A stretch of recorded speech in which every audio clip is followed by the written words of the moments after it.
Well, how's it going, everybody? Welcome back to another episode of Finding the Middle. This is episode number 4, actually. And today is Wednesday, which for everybody who reads comic book knows that it is New Comic Book Day.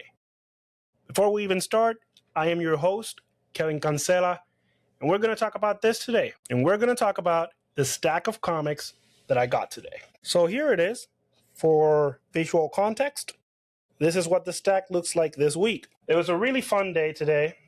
I went in today and I talked to the owner today. I talked with the worker over there, Talon. We had some conversations today. There's somebody else in there. We ended up talking about the ultimate universe as it is right now, what the ultimate universe of the early 2000s gave us.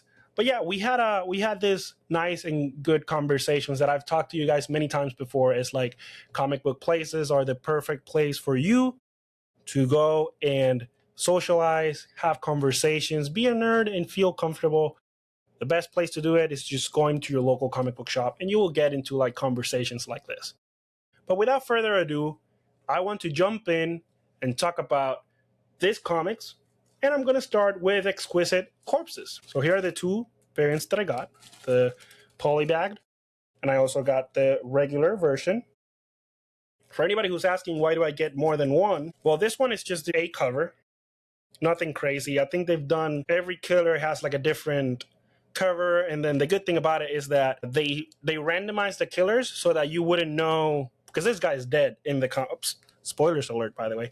This guy is dead in the comics, and he just got his cover. So like they made it so that you wouldn't know who's the character. Like they didn't make it obvious to, oh, hey, this character is dying in this issue or whatever. So that's the one that I got. And then this one is the polybag. This one actually has a card inside. And I've been getting 2 of each ever since they came out. Super excited, honestly, to continue to read Exquisite Corpses. I think I talked a little bit about it in the last video from last Comic Book Wednesday. But essentially what it is that the 13 colonies still exist within the United States at the 50 states as total, but like the original 13 colonies still have this organization where they have like their president and stuff, and every 4 years they have to pick a killer to basically participate for them in this massive small town, actually, to participate in a small town, kill everybody, and whoever's left standing will be the president for the next term or whatever it is. So it's pretty cool. There's a lot of things. The gore in there, it's a little bit gory, not crazy gory, but there's a little bit of gory things in the Exquisite Corpses run. Definitely not for kids, but it's been good so far. So we're gonna go and jump into Fantastic Four number 8. I actually just got asked how has it been so far, and I haven't really. I'm behind. I'm like on issue number 3 or 4, so I have to actually get caught up and read this. I actually like the fact that they brought Malice, because apparently she's been a character that only got used apparently once, and it was like way back when she got first introduced, and now thanks to the video game, largely we gotta like give it praise. It's probably because of the video game Marvel Rivals. Ever since that skin came out, it kind of got very popular, so they decided to put her again on the Fantastic Four and do an arc with her. I want to know if it's going to be a good one or not. I gotta get caught up and just sit down and just commit to it and just read the next 4 issues that I'm behind on. Another one that I wanted to talk about, I also got the X-Men number 25. I really like the X-Men run, both the X-Men and then also actually, let's talk about the X titles. You know what? Let's take it back and talk about the X titles, Make it a little bit more fun, So today we have 4 X titles that released. We have X-Men, Uncanny X-Men, Wolverine, and then we also have Generation X-23. So what is my thoughts generally about the X-Men? I think I also said it before, but I am incredibly biased when it comes to X-Men. So just be aware of that when I'm talking, So far, I have completely enjoyed the X-Men run. The Alaska X-Men and the Louisiana X-Men, which would be the Uncanny X-Men. The one that I didn't particularly enjoy was the one with Emma Frost, which was the Exceptional X-Men. I think those characters were kind of bland and they didn't really land it the way they intended to, but compared to the Uncanny ones, because the Uncanny also introduced new characters, but those four characters, Death Dream, Ransom, Calico, and Jitter, I mean, I even know their names. They're so cool. Ransom has a really nice backstory also with Argentina and all that stuff. Calico also has a very intriguing, a really intriguing backstory. Jitter and Death Dream also, they're just very interesting characters. If you come to think of it, Uncanny X-Men has done the best job out of the three to introduce new characters and make you care about. So that would be this one, which got released today, number 24. I gotta see how it goes, but so far so good. I've enjoyed it. And I continue to enjoy it. Next one that came in today from the X titles was the Wolverine 16. Here it is, Wolverine 16. Very cool so far also. They have a Silver Sable in here. And essentially what's going on in this arc specifically is that the government pretty much is trying to get rid of some Morlocks, and Silver Sable and Wolverine are trying to protect them, but then the government also got Alpha Flight. So they actually got some stuff going on in there, and I enjoy it so far. I've enjoyed it so far. So we'll see how it goes and how it continues. The Alpha Flight also has a new leader, so we'll see how that one goes. The other one that I mentioned is the X-Men. This is the people that are set in Alaska, and this team is really nice. It's actually comprised by Juggernaut, Magneto, Psylocke, Beast, Temper, Magic, and then also Quentin, which is Kid Omega. So basically, this is the team that's currently in the X-Men of Alaska. But then also the good thing about this is that this title specifically is the one that will continue on that Age of Revelation situation that went around, where like Cyclops from the future changed his subconscious with the Cyclops from the past. There's a lot of time travel in X-Men titles, and probably that's one of the things why I really like the X-Men. I'm fascinated by time travel. But like I said, it's a very good comic book. I enjoy it every single month. The X-Men are probably the ones that bring me the most joy. And then the one that I'm most excited for actually is X-23, like the Generation X-23, which is Lara and Gabby together in their own comic book. I didn't even knew about Gabby's existence until she appeared on the previous run of X-23, which was the Lara Kinney Wolverine. But yeah, she appeared and I was like really fascinated by her. I really like her. She's definitely a interesting character to read, and I've been trying to get more of her and also more of Lara, because I think Lara is definitely one of my favorite characters. So seeing her in the suit, look at this art. Seeing her in the suit, seeing her still people writing about her is super cool to see. But yeah, those were basically the titles that came out today for X-Men related. So those four, and so far so good. Another one that I talked last week that I was like, hey, once it comes out, I'm probably going to do a review, is the Battle Nexus number 5. So like I've said before, Battle Nexus, essentially what it is this guy is bringing in turtles from different universes and putting them to fight against people that they have some sort of connection with in the past. Like Leo fought the original Shredder from the original Teenage Mutant Ninja Turtles comic book. And then Raphael fought his ex-girlfriend from the comics, which is the one that looks like a, what's her name? I forgot her name. But yeah, Raph fought his ex-girlfriend. So there's people that have some kind of significance to the turtles are fighting against each other. And it's pretty cool also because they've done this covers where like they're facing individual, this team of turtles are facing this team of turtles. And I really like it because this right here are the '03 turtles. This is the ones that I grew up with.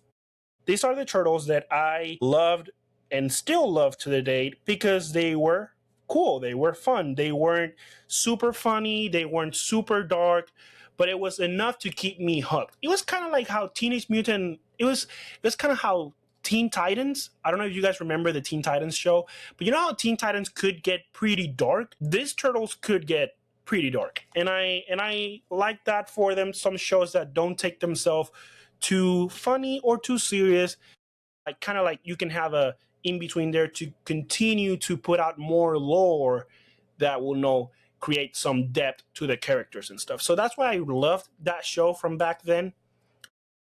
Also, the I loved it because I got a bunch of toys from it. You know, I got a bunch of. I think I even got the turtle van, whatever it was. I had Shredder, I had Splinter.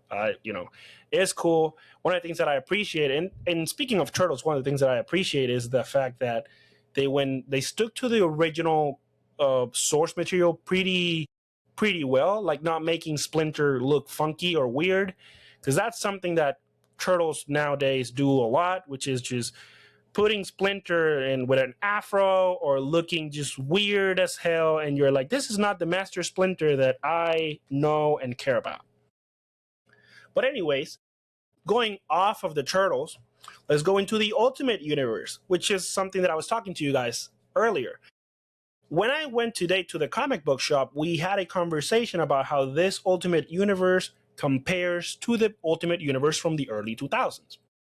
And we kind of agreed that the Ultimate Universe from the early 2000s was better than this one.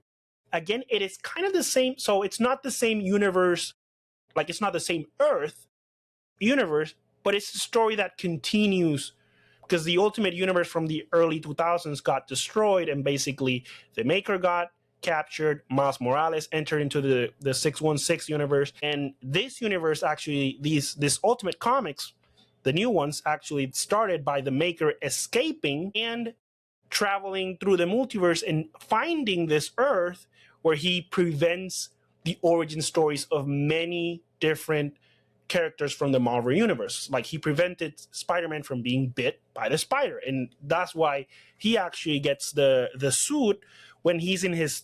So he gets his powers essentially when he's old, when he's very old.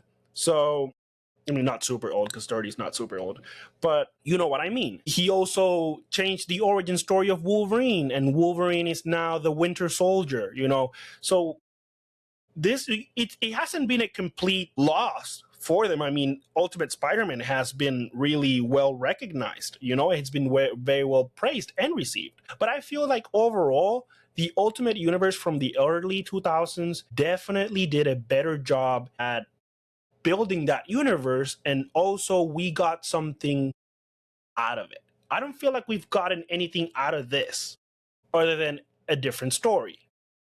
My point is, we got a new story before, but we also have a character that nowadays is getting movies, he's well recognized, kids love him, which is Miles Morales. We also got the Maker, which is pretty, like, he's a decent villain. You know, we got something out, you know?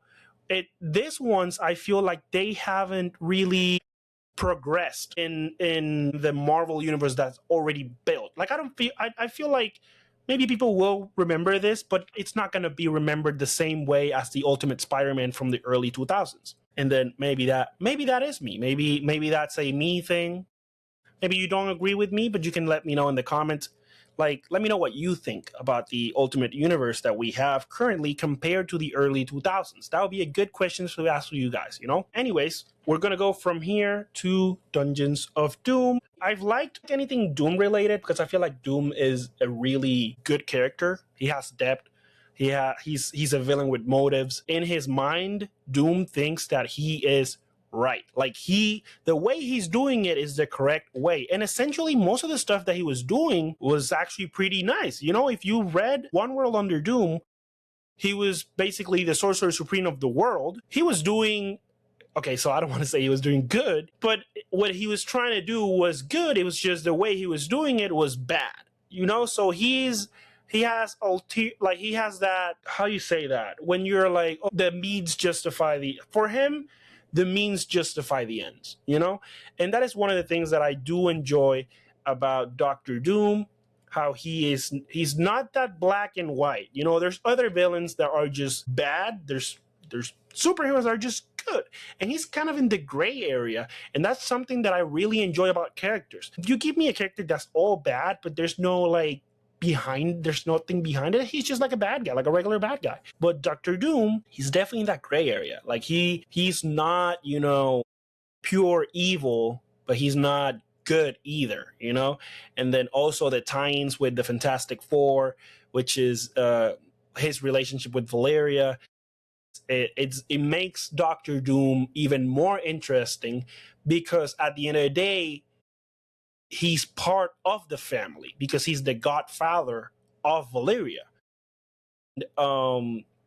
You have this character that has always been against your team being part of the family regardless, and Valeria loves him and he loves Valeria, and like it's a genuine bond that they have. So I really do enjoy Doctor Doom. Dungeons of Doom, again, it's basically the what happened after Doctor Doom apparently died and he left everything to Valeria in the Wheel of Doom. So you have Dungeons of Doom continuing this story, which I just feel like they're going to bring back because nobody stays dead in comic books anymore. So I don't have much to say about this one. I picked it up today. It was Null number 2. So far, so good. He was basically imprisoned by Hela and he escaped. That's essentially what happened in issue number 1. And now apparently he's going to meet with Thanos, which I'm pretty excited to see them both against, if they fight, it would be awesome to see. But I don't want to look inside and get any spoilers. But that's something that I'm kind of excited for. We also have, and I'm going to enter now into the more, let me see. Actually, no. So we have Absolute Batman number 17. This is probably the biggest pick of the day because it is the first appearance of Absolute Poison Ivy. And for those of you who have been kept up with the Absolute Batman, you guys know how good it is. Like, you can say whatever you want about comic books, but if we don't agree on the fact that Absolute Batman is just good, it doesn't have to be great, but it's good, and it's definitely great. But if you don't think it's great, that's completely up to you, but it's definitely good. So if we can't agree in that, it's like, wow, man, I don't know what you're consuming, but let me know what it is. Anyways, Absolute Batman has been a blast from the get-go. It's like, what happens with Bruce Wayne when you take away his money? What happens with Bruce Wayne when, like, he has at least one parent that's alive? His dad died, but his mom is alive. What is happening with all these characters that their lives essentially changed completely? And that is one of the things that I really like about Absolute, is that it kind of embraces the change. It doesn't try to correct it, because the thing about the Ultimate Universe is that even though it's different, it still has that Marvel 616 feeling. It's not darker. It's not crazy. I mean, this Batman is insane. He's insane. That rule about no killing, or whatever it is. This dude is different. He's built different too, by the way. They're if you think DC's dark, wait until you get into Absolute Batman. The Absolute Batman is dark. Absolute Wonder Woman is super dark. I mean, she was raised in hell. It's crazy. It's crazy that Absolute Universe, definitely a kick in the butt to the Ultimate Universe. There's no debate right there. Absolute Universe is better than the Ultimate Universe from Marvel. The DC Absolute Universe is better than the Marvel Ultimate Universe. There is no debate in that. No debate whatsoever. It's 100% way better. It's just amazing. It's amazing. But yeah. Now, we're going to go into this one that I picked up today, which is the Amazing Spider-Man number 20. I have my ups and downs with this one in particular because I am a Spider-Man fan, And I really like Ramita Jr. and he definitely does an amazing job in whenever he gets to draw. I mean he did most of the Seb Wells run, but like every time I get him in this run, I'm super excited for. So I enjoy Spider-Man, but I don't know how I feel about Spider-Man being in space. And this comic book, ever since they introduced Hellgate, Hellgate beats the shit out of Spider-Man, and then Spider-Man disappears. And nobody knows where he's at. So this forces Norman to take the role of Spider-Man, and then Ben Reilly took advantage of that and he replaced Peter Parker. So two people are leaving Peter Parker's life as Spider-Man and Peter Parker while he's stranded in space. And then he goes basically he frees Rocket Raccoon and whoever was in that ship because there was a guy that had them all together. It kind of gets messy from there. He falls in love with one of the aliens too, which is like okay, but what happened to the girl, the guy that he was dating in on Earth? Weren't they together still when he left or whatever it was? So apparently not. I kind of lost track of that too. So yeah, my issue is that I don't understand why Spider-Man is in space. I don't think he needed to be in space. I mean, that tells you how much of a beating he took that he didn't just like left to a different part of Earth. This guy was in space. But anyways, basically while he's in space, he's going into this small adventures and stuff, and he basically decides to come back and face, he's like, I'm coming back to Earth. He finally decides it. And this right here is him finally coming back. This is the spacesuit, and then this is the suit that Norman has. And as you can see, it has like this wrist stuff and the ankle bracelet, whatever it is. Basically, that is what helps him stick to walls and all that stuff. And that's how he became Spider-Man, And Norman, I like Norman's arc. I'm going to be completely honest with you. I enjoy this Norman Osborn, that he is actually, he embraced that he was a shitty person. He embraced that he was the Green Goblin, but that's not letting him be good. Like, he's being a good character nowadays. He's like completely, he doesn't want that part of his life. He regrets that part of his life, and he's trying to do good in order to kind of redeem himself. And I feel in my hearts of hearts that Norman is kind of redeemed in the Amazing Spider-Man series. I feel like you can kind of feel even bad for the guy for everything that has happened to him, how like the Goblin, because it's kind of like, it's like the way I see the Norman Green Goblin situation is like an addict. Like I think about it that way. It's like this person who has this addiction, and then whenever they go back into the addiction, it's hard to get them out. But once they're out, they're like, oh, I shouldn't have done that, this, and that, and I feel regret about that. The only difference is that Norman fights with the Goblin trying to take over, but he's not like, I'm fighting it because I want the Goblin to take over. Whereas like an addiction is like you're fighting because you want it, but at the same time you don't want to fall into that because it's like damaging to you. So I can see that that's the way I see Norman, and by far I think Norman is one of my favorite characters in the Spider-Man run right now. So we'll see how that goes. Now, I left this two for last because I have some stuff to say about these titles. Anyways, we're going to start with the New Avengers, and this is what I'm going to say about it. So this title was announced while the movie was getting promotions. So initially, this was called Thunderbolts.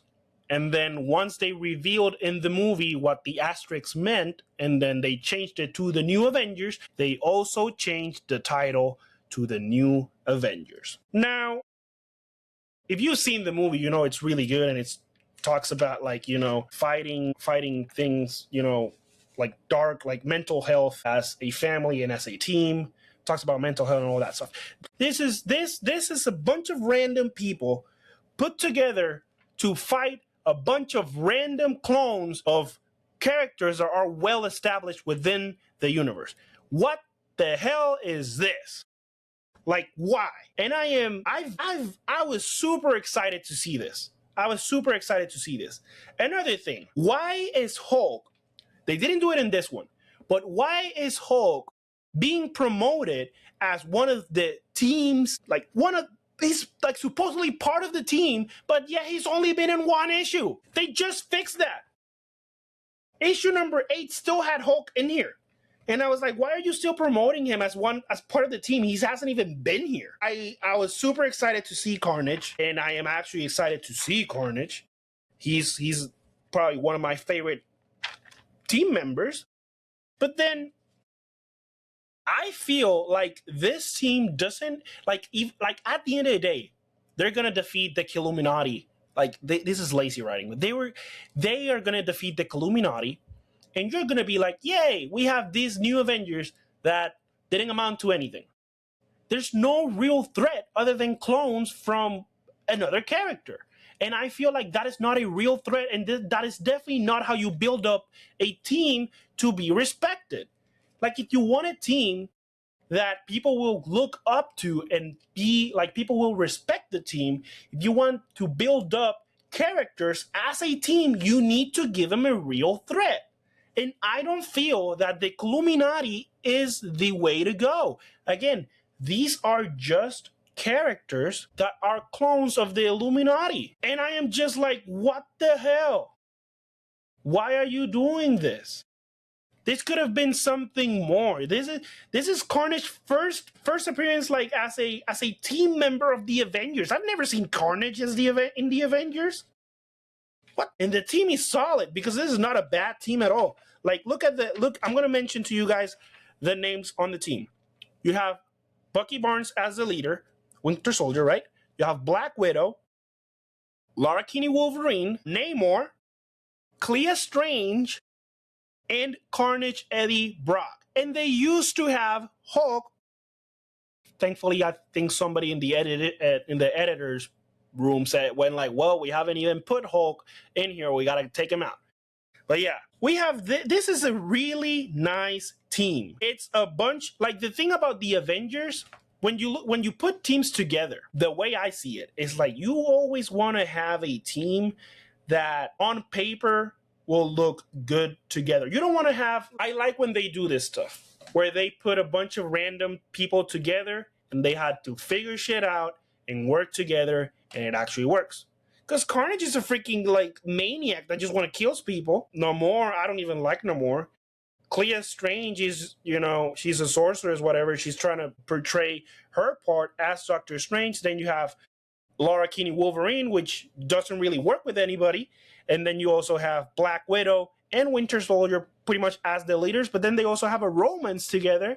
So you're putting this team together and they have to figure things out. I like stuff like that, but give me a villain that will make that happen. Give me a villain that will open the eyes of the protagonist and be like, we have to work together to overcome this situation.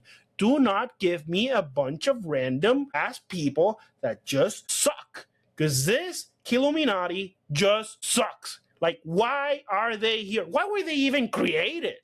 Why? This is just lazy writing. Like, oh, instead of putting it, well, we have a villain gallery. A gallery. Let's pick from here. They go, no, we're just gonna make a clone of Iron Man, Black Panther, Doctor Strange, whatever it is. I'm like, why? Why? This is not the way to introduce a new team. Not the way. I will continue it. I will finish it because I'm already in issue number 9, and I think it ends at number 10. And I don't even know if I'm glad or not, but it's like whatever at this point. Now, the last title that I'm gonna talk about, and I'm actually pissed about it, is the Terminator Metal. The same thing can be said for the previous title. So, Terminator, and essentially what this is an anthology series. That's the best way I can describe it. But it's not advertised as an anthology series. Like, it's an ongoing comic book. The previous run was just called The Terminator. And the only thing that they did to tie things up in a little bow was basically the last issue saying, like, we have to kill all these people from the Resistance. The same Resistance from the future. Everybody's together, but we're gonna go through time in different parts of time. Even went like all the way to the freaking like World War II time to kill whoever it was. And It's like there's no real story here. I feel like I'm watching the Sarah Connor Chronicles. Even that had more substance. Like I'm just reading something just to say that I read something about Terminator. That's how I feel. I don't remember the stories. There's no substance in them. I don't remember the stories because the stories are just one shots. Essentially, that's what it is. It's a one shot. It's not good. It's not great. The one that I remember was the one from Vietnam. That was it. And it was because it was a two-part.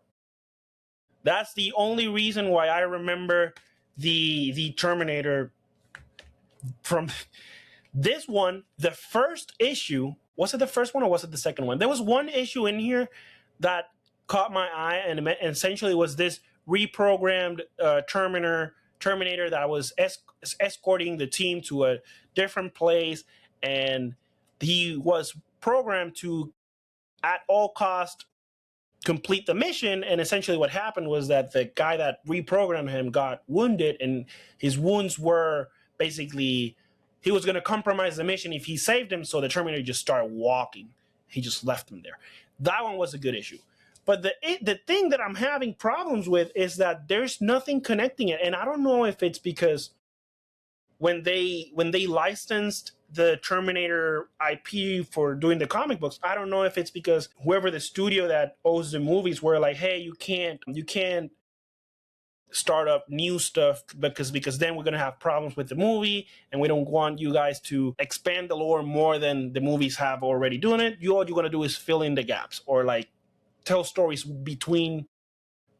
worthless stories between movies and things that people don't even care about. When I got into Terminator, what I thought was like, I am going to get more lore out of Terminator. I am going to get more answers. I'm going to get more stories that are worth something. This ain't worth shit. And it's crazy. It's insane. It's like I wanted something. It's like you're ready for something big and they just give you a sack of potatoes and you're like, what am I supposed to do with this? You know? It's like, I guess. That's literally what I'm thinking every time that I finish an issue. Is like, I guess. I guess. Every single time is, I guess. Except that one issue that I just mentioned about the Terminator just walking up with. I was like, yeah, that's kind of badass, you know? I would have wished they would just continue that. Just continue there. Don't pivot into a different story because you're not building anything. Anybody can pick up one issue and read it. It's not going to mean anything at the end of the day. It just sucks. It sucks. Anyways, that's basically all the comics that I got today. I'm going to show you guys the variants still. I got some variants because I wanted to collect the David Nakayama stuff. So here we go. David Nakayama, Fantastic Four. We got the X-Men one with Phoenix on the front. Spider-Man with Spider-Woman in the front. Daredevil and Punisher with Daredevil in the front. And then this ones are the Cosmic Invasion covers that I got because of the video game and I wanted to collect them, which is Phoenix, Captain America, and Silver Surfer. Yeah, guys, that was a ride. That's crazy. But yeah, that is what I got today from my local comic book shop. It was a great ride. It was an amazing amazing day today. I was there, I had some fun, and just talking about stuff is just. But yeah, guys, that's all that I have for you guys. I don't want to beat the horse more, you know. I have some issues with Terminator Metal and definitely some issues with the new Avengers, but that's besides the point.